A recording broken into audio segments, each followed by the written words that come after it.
സന്തോഷവും സങ്കടവും ഇടകലർന്നതാണ് നമ്മുടെ ജീവിതം.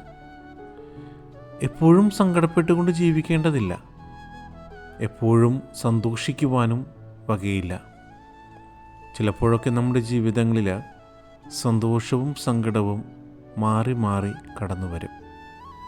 ഈ ഒരു സത്യമാണ് ഇന്നത്തെ സുവിശേഷത്തിൽ ഈശോ മറ്റുള്ളവരെ പഠിപ്പിക്കുന്നത്. അപ്പോൾ നാം ചെയ്യേണ്ടത് എന്തെന്ന് വെച്ചാൽ, സന്തോഷത്തിൻ്റെ നാളുകളിൽ ദൈവം നൽകുന്ന സന്തോഷത്തെ ഓർത്ത് ദൈവത്തിന് നന്ദിയുള്ളവരായി നാം മാറണം.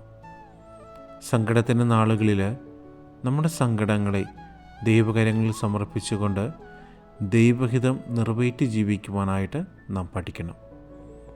അപ്പോൾ സന്തോഷവും സങ്കടവും ഒന്നുപോലെ നമ്മുടെ ജീവിതങ്ങളിൽ ഉൾക്കൊള്ളുന്നവരായി മാറുവാനായിട്ട് നമുക്ക് സാധിക്കും.